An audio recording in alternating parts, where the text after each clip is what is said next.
Rumor has it, causes of the rail track deaths have more to do with deep-rooted malaise. Panic and confusion seem to have triggered the Lucknow-Mumbai Pushpak Express accident in Maharashtra that killed 12 people and injured at least 10 others. Eyewitnesses' accounts talk about rumor of the fire that led to an alarm chain being pulled and the train coming to a stop. Passengers often choose to get down when the train makes unscheduled stops, and that is what happened near the Pachora station in Jalgaon district. Those who departed on the side of an incoming train on the adjacent track, the Karnataka Express, were mowed down. Reports talk about a curve that reduced the line of sight of the driver on an incoming train, who nevertheless promptly applied the brakes, seeing the flashing lights as in the procedure adopted to stop all other trains when one train stops mid-section. Karnataka Express was speeding and had a braking distance of some 750 kilometers. The Rajdhani needs more than a kilometer to stop.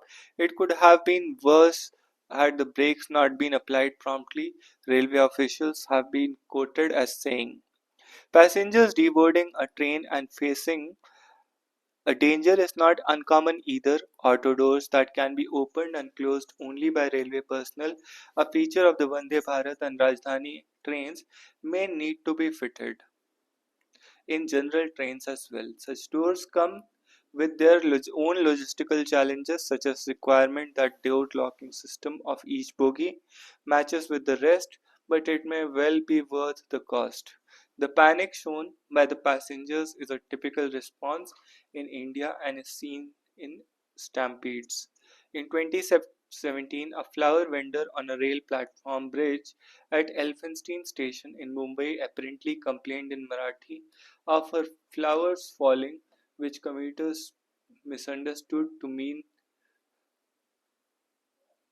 that the bridge was collapsing, leading to a stampede that killed 23 people. Probably the series of railway accidents in recent times was fresh in the minds of Pushpak Express passengers and added to the panic. While those accidents at first glance were caused by human errors or local faults, they were actually a result of long-term and unaddressed need for enhancing railway safety. Further, initial media reports quoted railway officials talking about hot axle and brake binding that may have caused sparks and smoke, which gave rise to fears of a fire and in turn alarm chain being pulled. Brakes binding happens when a brake is applied by a driver, but after its release, the brake does not disengage in one or more bogies. The wheels, instead of rolling, would only side when speed picks up, leading to the emission of sparks and smoke. Brake binding is a case of a poor maintenance. An inquiry by the Commissioner of Railway Safety Concerned, an independent body of railway experts that does not come under the Railway Ministry, should uncover the true cause of the Wednesday accident. WHO is right, the US must return to WHO's fold in its own interest. President Donald Trump's decision to withdraw the United States from the World Health Organization based on charges of bias is stunningly short sighted and deeply concerning to the global health community. Pundits are predicting that this move, if not withdrawn or reconsidered, may well unleash the butterfly effect, a cascading set of unpredictable consequences arising from even the smallest of changes in a system. Soon after his inauguration, Mr. Trump wasted no time in announcing the beginning of the process of ending the US's membership of WHO in language that smacked of petulance. Mr. Trump, as he signed his first batch of executive orders, declared, "The World Health Organization ripped us off. The US will now leave the United Nations Health Agency in 12 months' time and stop all financial contributions to its work." He accused the organization of mishandling the COVID 19 pandemic and being partisan towards China, though the US contributed more to its coffers. The move has not been entirely unexpected. During his previous term as US President, He relentlessly criticized WHO for acting slow and being owned and controlled by China.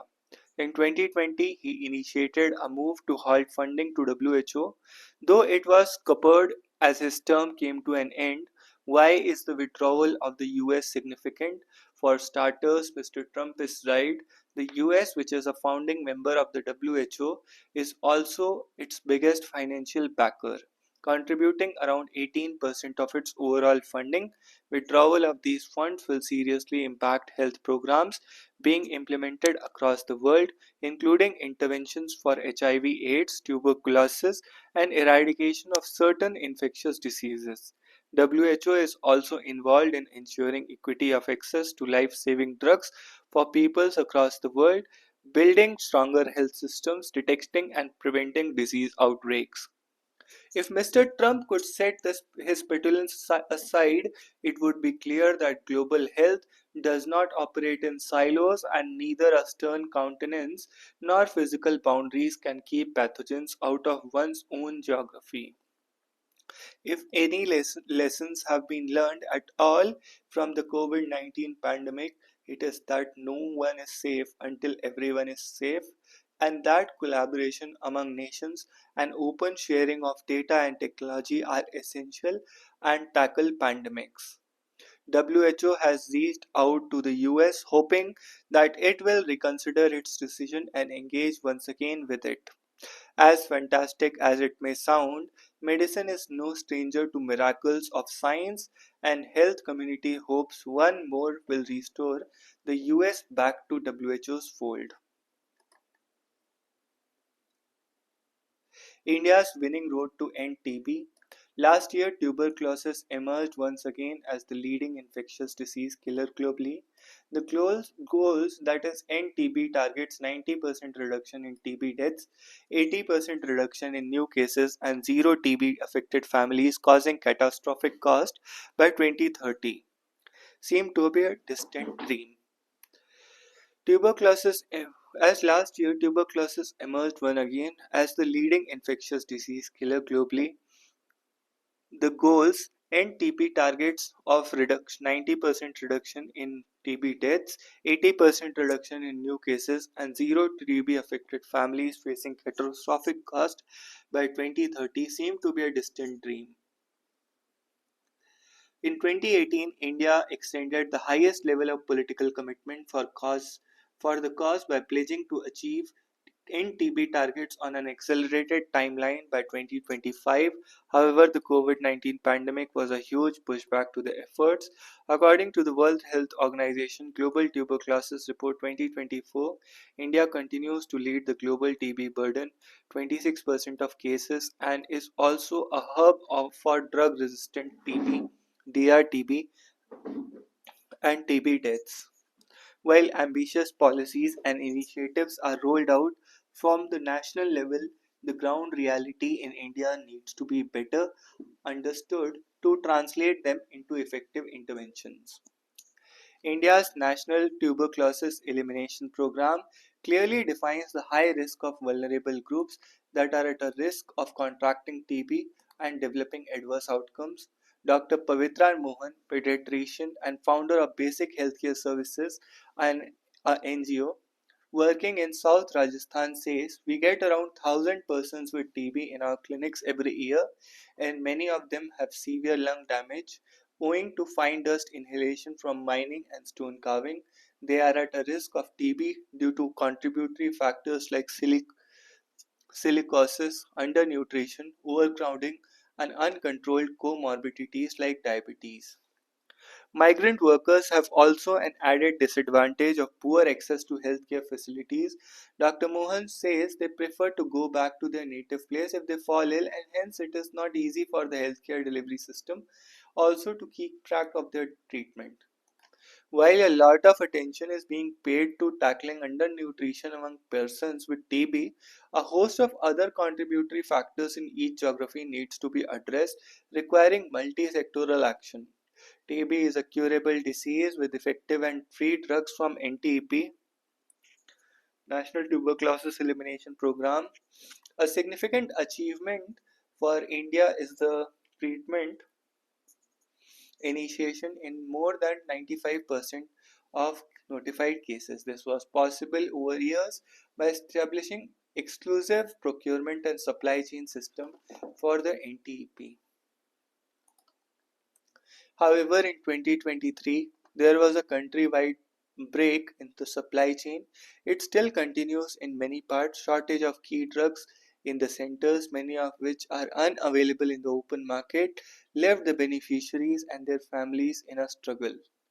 Nandita Venkatesan, data journalist and a two-time TV survivor, says it takes many a mile for TB to reach the finishing line of treatment, combining a wide range of side effects. Shortage of such critical medicines disrupts the treatment, risking resistance to antibiotics and poor disease outcomes. Moreover, having to buy drugs from outside leads to catastrophic health expenses. On extrapulmonary TB (EPTB) affects any organ of the body: lymph nodes, kidneys, brain, spinal cord, bones, joints, and skin. However, anti-EP's main focus has been on pulmonary TB affecting the lung.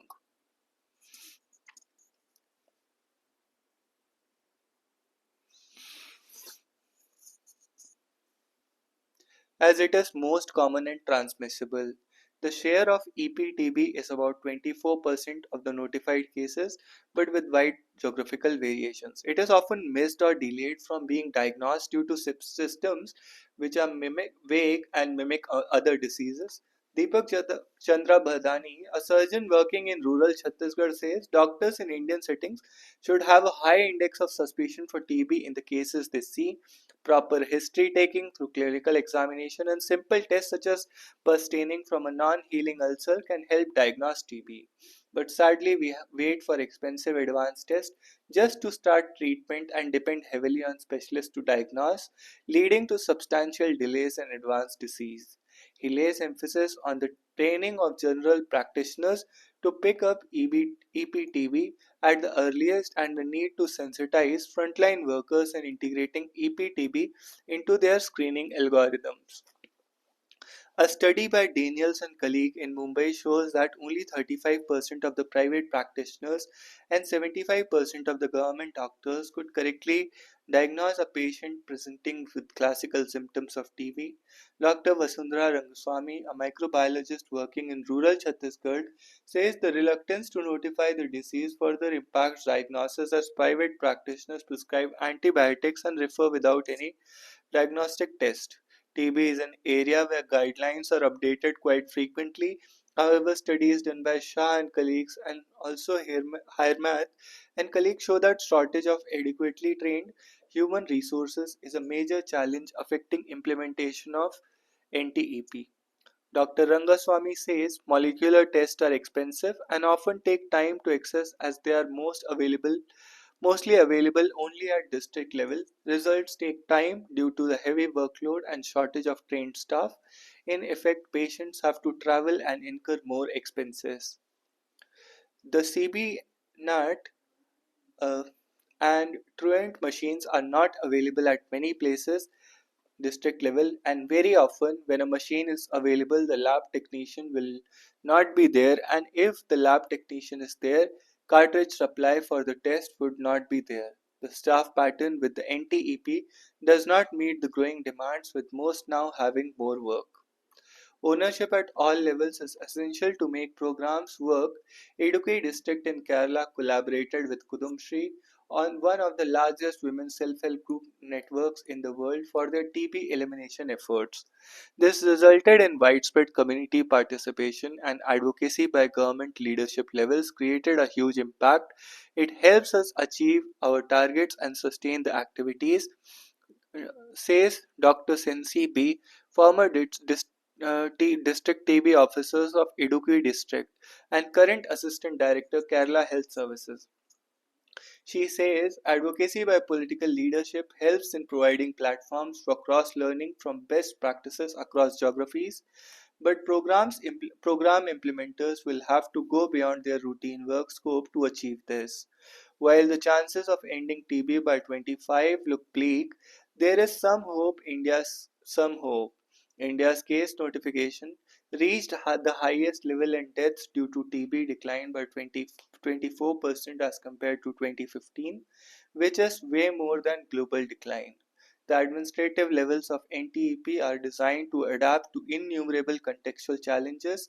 New bodies of knowledge from different parts of the world need to be considered. Vietnam, a high burdened country, recently showed the effective use of active case funding for TB, advocated for high risk groups among the general population so that targeted interventions could work better. Perhaps India too needs to restructure and redefine its many conventional frameworks to combat this deadly disease. A grey birthday for Election Commission of India. The executive government instructing or managing things in such a manner that those people who do not belong to either racially, culturally, or linguistically are being excluded from being brought on electoral rolls. Electoral rolls are most fundamental thing in a democracy. Independence of elections and avoidance of any interference by the executive should be regarded as a fundamental right, said Dr. B.R. Ambedkar in June 1949 in Constituent Assembly while introducing the constitutional provision is set to set up the Election Commission of India. All the India's founding leaders agreed with this unanimously. Tomorrow, January 25 is the 75th anniversary of the birth of ECI, also celebrated as National Voters' Day. Sadly, India's founding leaders will feel let down by the ECI and not deem it to be happy. Dr. Ambedkar was prescient in his warnings about electoral roll manipulation by the executive. While he was more concerned about the exclusion of voters through identity discrimination, government interference in electoral rolls can be through a process of mass inclusion of voters to tilt an election as seen in recently held Maharashtra state elections. The ACI enrolled 9.7 crore voters for 24 Maharashtra state elections. Narendra Modi government's Ministry of Health report estimated the entire population of Maharashtra 18 plus years in 24 is 9.54 crore. The ACI in its own admission registered 16 lakh more voters than the official estimate of the total adult population. Even if one were to accept that the government's estimate is only a projection and can vary, it still implies that nearly 100% or more of all the adults in Maharashtra were registered as voters for the state election. This is very strange because ECI neither enrolled nearly all adults as voters for Maharashtra Lok Sabha election held just 6 months earlier, not ever before any other large states. Then, how were more people than the entire estimated adult population of Maharashtra enrolled as voters only for the state election?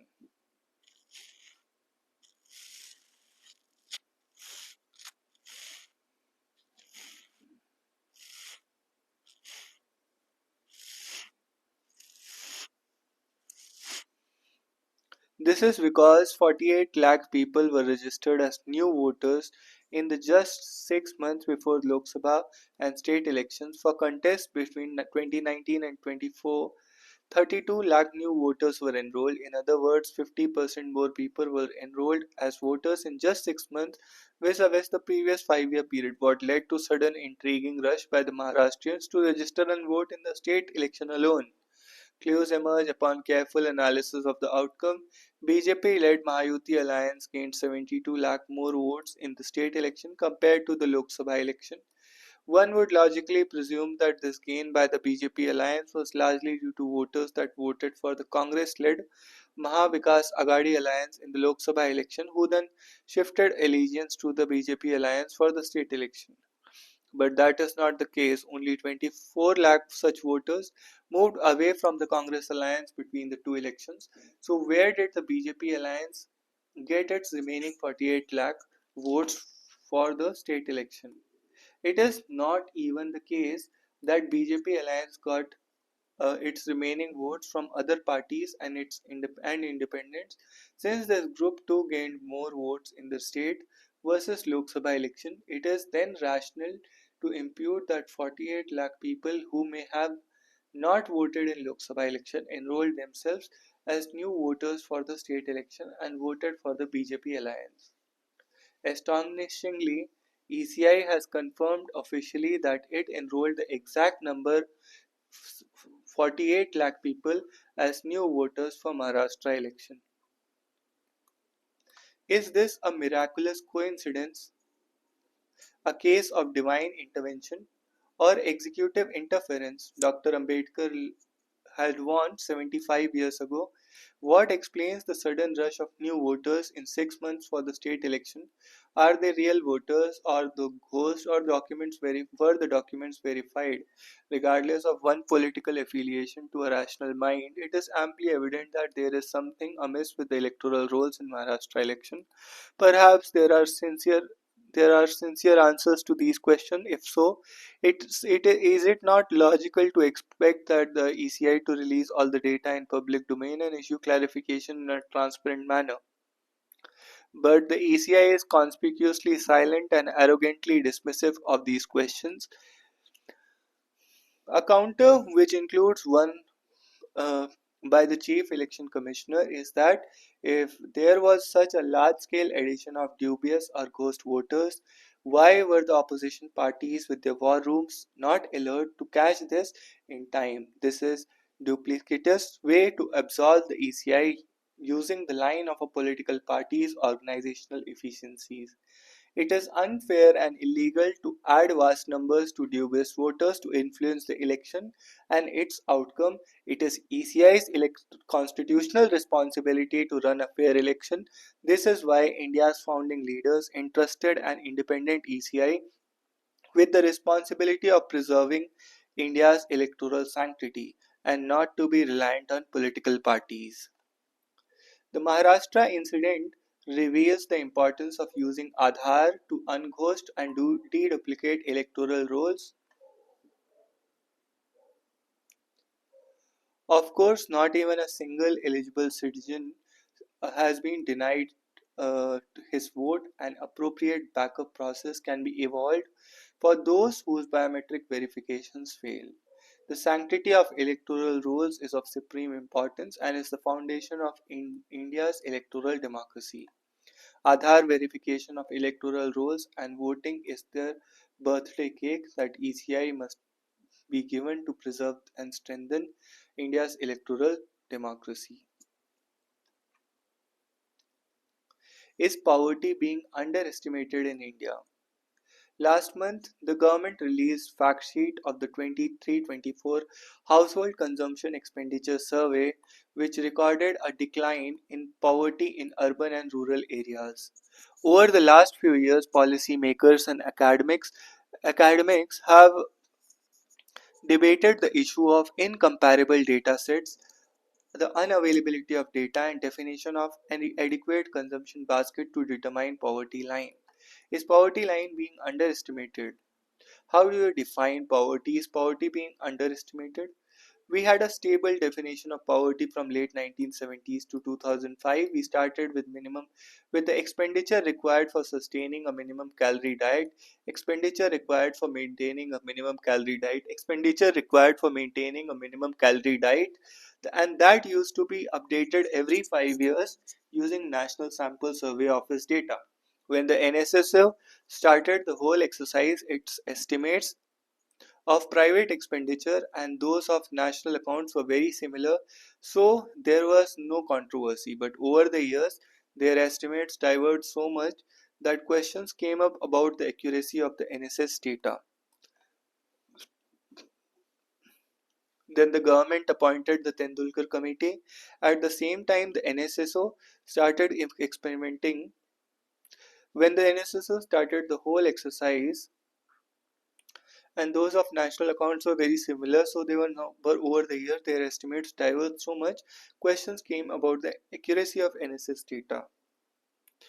Then government appointed the Tendulkar Committee. At the same time, NSSO started experimenting with different methodologies to improve the collection of consumption expenditure, and that meant using different recall periods. A recall period is when a respondent is asked to recall their consumption expenditure over the specific time period. After 2011-12, government neither had low official poverty estimates nor conducted a survey. People started using alternative estimates of expenditure, and later multidimensional poverty index was used. So using certain data sets, there have been claims that poverty has drastically come down, but that is questionable because it depends on the poverty line and data. In the last 2 decades, the number of people below the poverty line has come down. Whatever line you take, but the delta between 2 decades, the change in poverty estimation over the period of time is very large for many reasons, such as high GDP growth.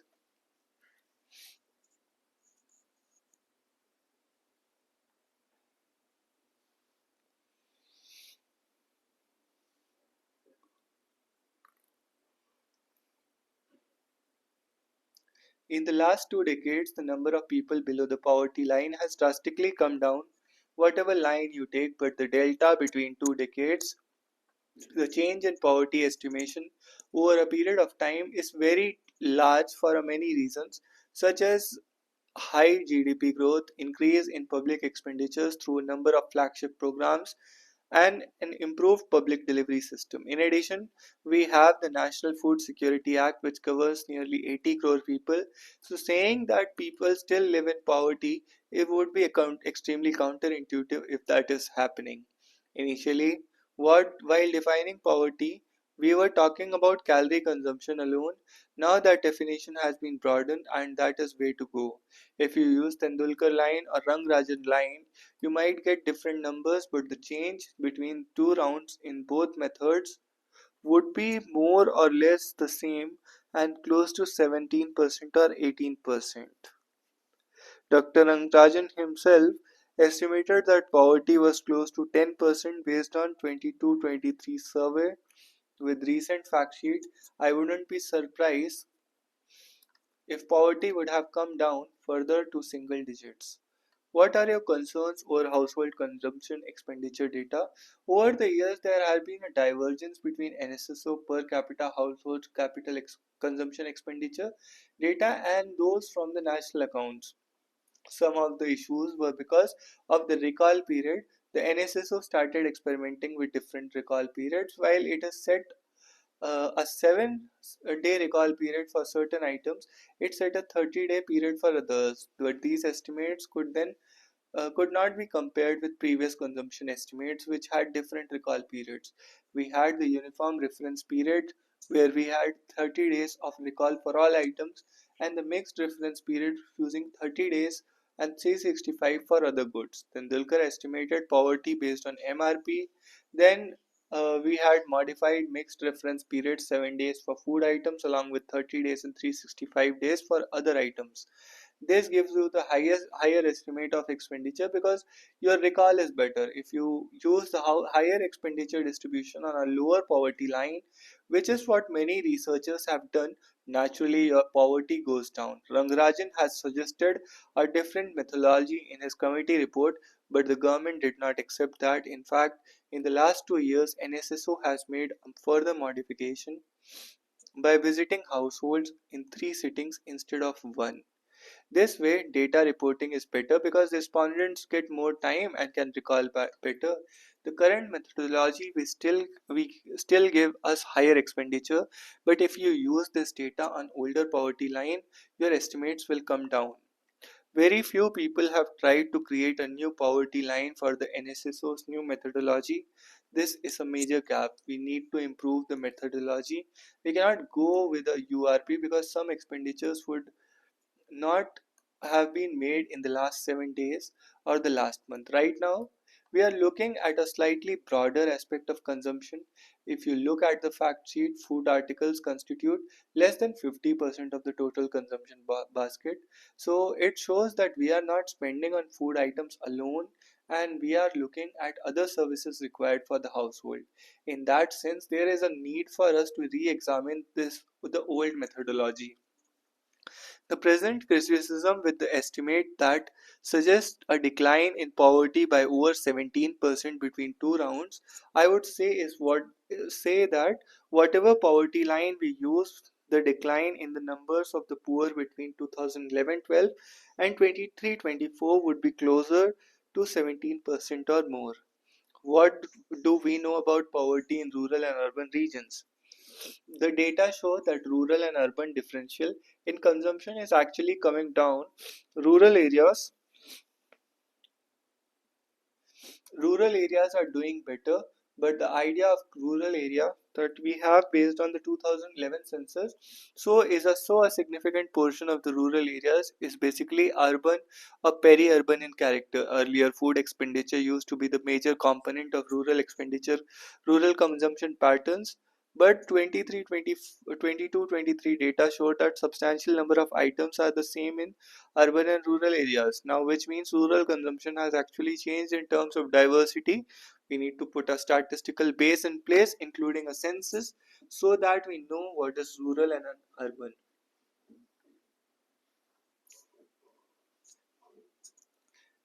There should be a clear-cut separation of what is a rural and urban.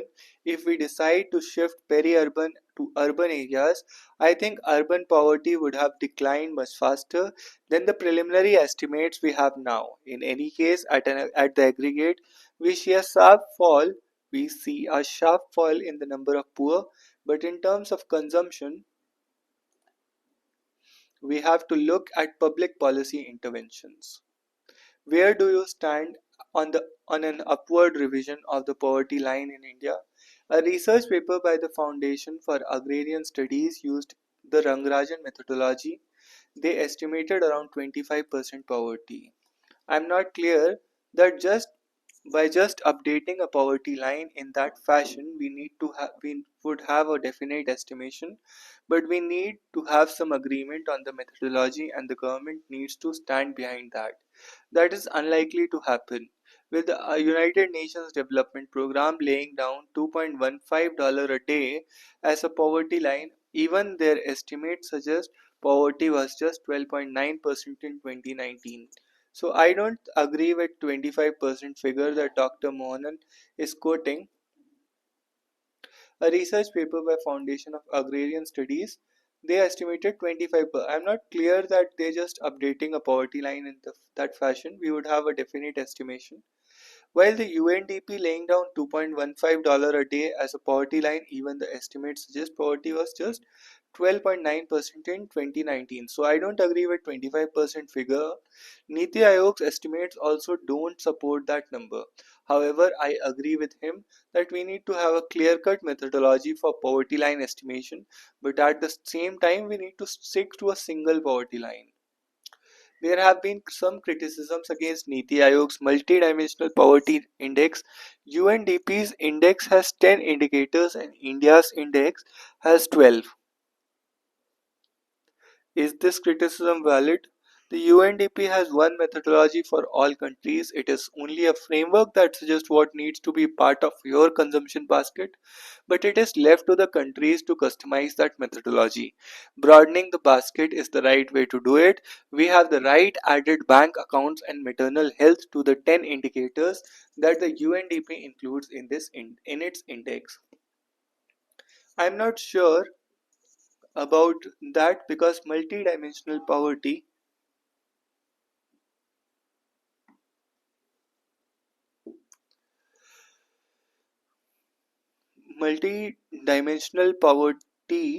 tells you whether you are deprived of that particular indicator or not. Now there are many indicators which may or may not be applicable to a household. When you don't have a child, all those indicators related to child are not relevant. So that household are not deprived of these things. Many of the indicators actually don't go down. Once you have access to electricity, bank accounts, you don't get deprived of those indicators in future. So this index will never go up. Poverty estimates will continue to stay low because of the way the indicators have been selected. There is no scope of getting deprived in future. We don't measure income vulnerability and we need to do that.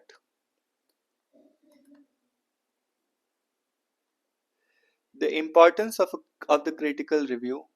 Well written critical reviews, more than positive ones, add to the treasury of anecdotes and folklore they nourish a literary community. A quarter century ago, when I got my byline as a book critic, almost every respectable newspaper and magazine, if not more, devoted to book reviews.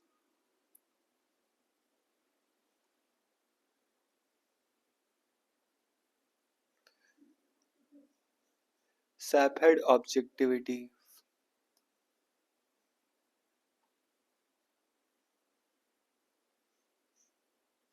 Workers install a plate with QR on Chinar tree at Nishad Bagh on the banks of Dal Lake in Srinagar under the Digital Tree Aadhaar Conservation Initiative. Chinar trees, which are symbol of Jammu and Kashmir and facing threats due to urbanization, are being provided with unique identification codes. Scanning the QR code will give the person information about the tree's geographical location, health, growing patterns.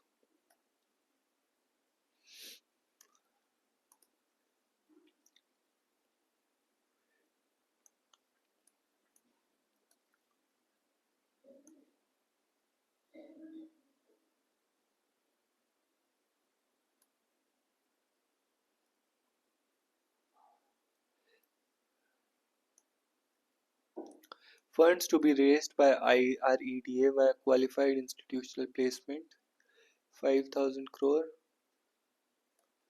10 crore, record number of pilgrims taking a dip in Mahakumbh.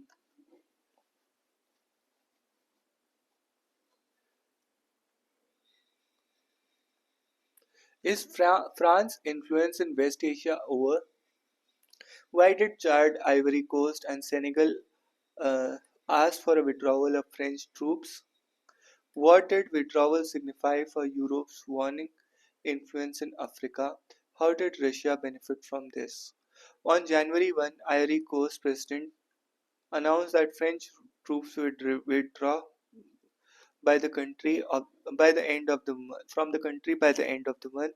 On December 26, Chad, France handed over its military base in Faya Largau and began the withdrawal of troops following the termination of defense cooperation agreement in November. On December 3, Senegalese President Bassirou Diomaye Faye called for the closure of all French military bases, commenting that their presence was incompatible with the country's national sovereignty. Senegal, Ivory Coast, and Chad have joined three West African countries, Mali, Niger, and Burkina Faso, asking for French troops withdrawal, making a major blow to France's warning influence in the region. Why did Chad, Ivory Coast, and Senegal ask for French troops withdrawal? First, the narrative of incompatibility with national sovereignty. France has around 1,000 troops in Chad, 600 in Ivory Coast, and 315 in Senegal. Since independence, France has colonial pacts with these former colonies to maintain economic, political, and military influences, referred to as Franca Fregue. For Chad, the Defense Pact existed for decades and does not align with security requirements. Chad President Mohamed Dabi says ending the defense agreements is like taking back national sovereignty. Ivory Coast and Senegal have followed in similar footsteps for a reciprocal relationship that respects each other's independence and sovereignty. Second, public dissatisfaction over French presence. French troops have been fighting insurgent groups linked to Islamic State and Al Qaeda across West Africa since 2014. Despite their military presence, French troops failed to quell the insurgency in the region. Besides, it has spread, degenerated, and intensified across the region. Third, West Africa's quest to move beyond France. Recently, many West African countries have shown interest in diversifying their relation to from traditional colonial to new partners. Military governments in West Africa, Mali, Niger, Burkina Faso have built military ties with Russian mercenaries to fight insurgency. For military leaders, Russian mercenaries do not come with the baggage of adhering to democratic values. Besides, Russia has successfully spread an image as a better security provider. For Africa, French withdrawal means end of France's decades-long influence. However, in Mali, Niger, and Burkina Faso, French withdrawal and Russia's arrival have not addressed or contained insurgency. Rather, these three countries rank among the top in Global Terrorism Index 24 by the Institute of Economics and Peace. The military regimes have strengthened in the region with the new alliance of Sahel states between Mali, Niger, and Burkina Faso. The common anti French sentiments would likely bring Chad, Senegal, and Ivory Coast to join the Sahel alliance and had an opportunity to boost regional counter-terrorism efforts. The withdrawal would have four implications. First, the obituary of France Frick. Under French President Emmanuel Macron, the withdrawal marks the end of France Frick, giving prominence to maintaining a strong economic and diplomatic foothold. Second, the decline in political influence affects economic relations. Since 2010, President Ouattara has been in term with support from France. However, former President Ghabo's re-emergence in 2020 challenged political stability. Without political influence, fulfilling France's economic interest can be problematic.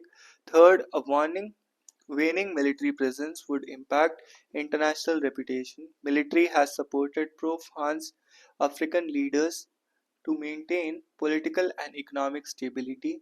French armed forces have been stationed in support of UN operations since the Ivorian Civil War. Therefore, projecting France as a global fighter against terrorism and defender of international values and human rights will be undermined in the new reality. Fourth, Mali and Burkina Faso and Niger have pushed out French troops involuntarily, which are now either replaced by Russian mercenaries or engulfed in military coups. In the geopolitical era of conflicts, Europe's declining presence and the competition from Russia and China in Africa were least focused. EU is struggling with the shifting political landscape, security issues from the war in Ukraine, and larger economic strain. Therefore, handling autocracies, migrants, and anti European sentiments has been put on the back burner.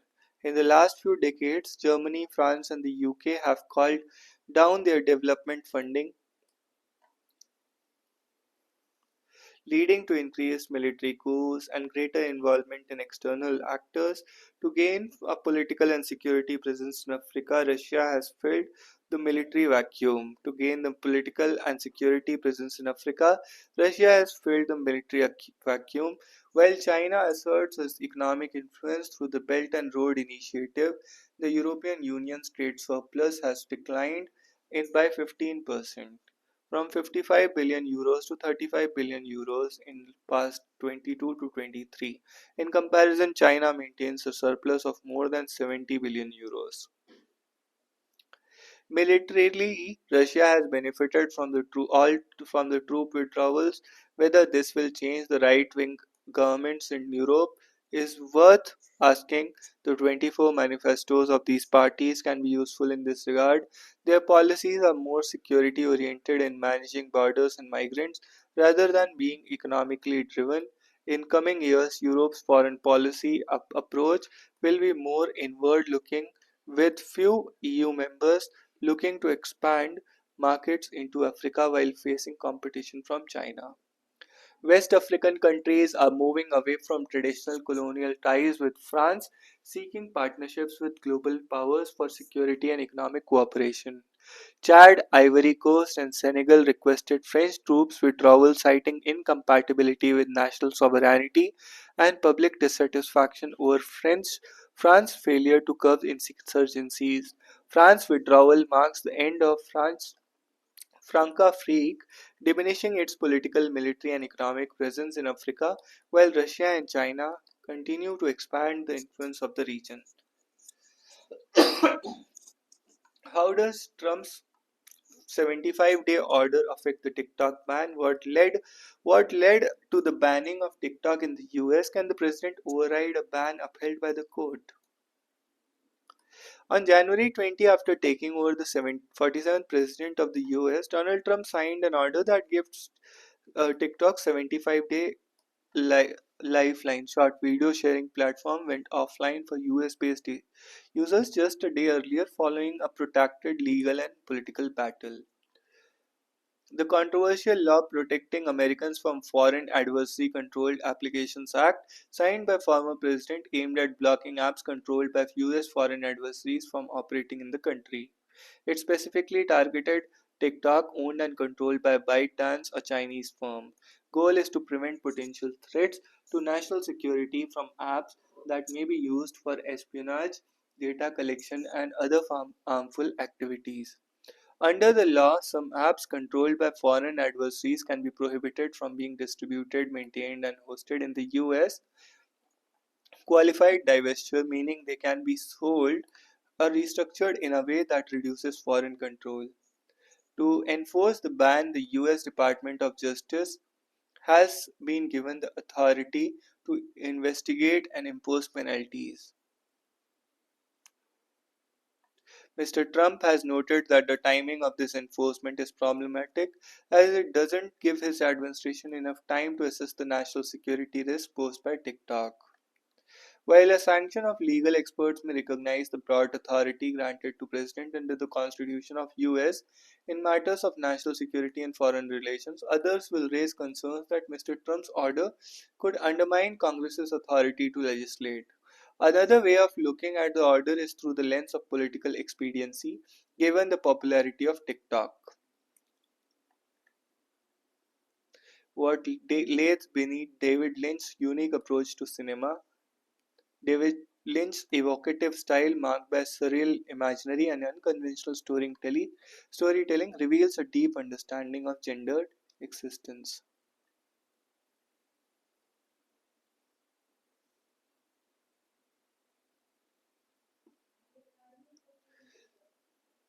Misri to visit Beijing as India China look to revive dialogue. Foreign Ministry will meet Chinese Vice Foreign Minister and discuss resumption of direct flights between two countries. CC cautions against fake narratives that erode trust. Mazgaon Dock Limited and TKMS bid for P-75I submarine tenders, clears technical evaluation. Navy finishes survey of Mauritius. Midway through campaign, AAP wakes up to the issue of joblessness. States yet to use 70,000 crore funds for the welfare of workers. New MG Energy Aegis wage payment system not significantly better. Webinar on artificial intelligence to be held tomorrow.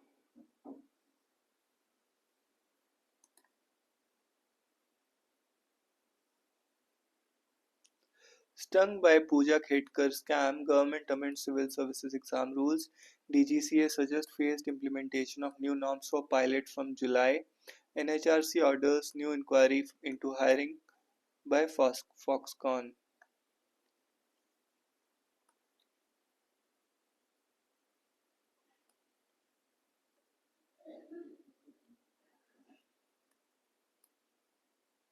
Excluded married women from iPhone assembly jobs in South India's plant.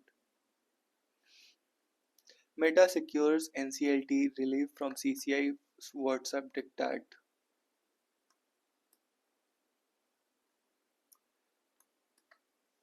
Tea industry breaks a sweat over massive import spurt from Kenya. Note from Davos.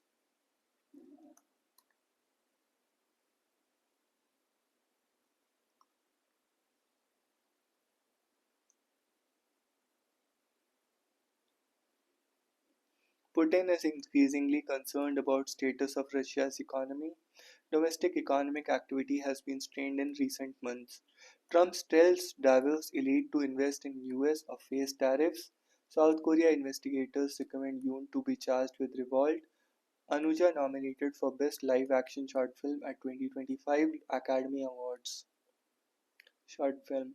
Pakistan passes bill tightening control over social media. Glushko tries to find happiness on code in face of constant conflict.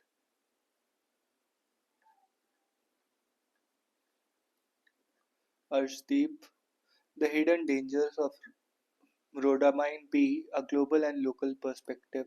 Synthetic dye used in industries such as textile, paper, and leather applications extend to scientific research due to fluorescent properties.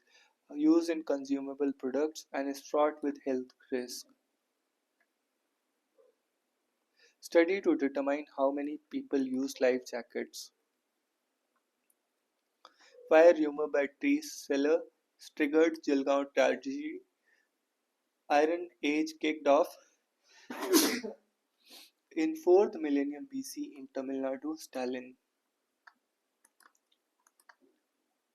Tusker falls into well rescued after high drama. Delhi election. Use of loudspeakers not crucial for any religion. Bombay High Court. BPSC announces results of exams marred by paper leak allegations.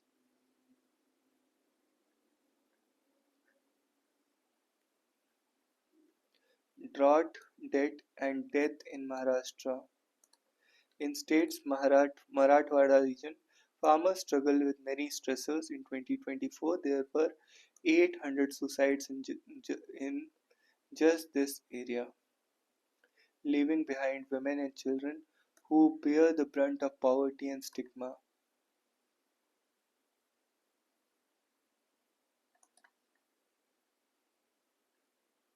Breaking stereotypes about queer love,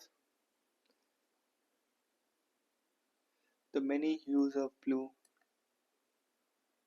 So that's all for today. See you in the next one.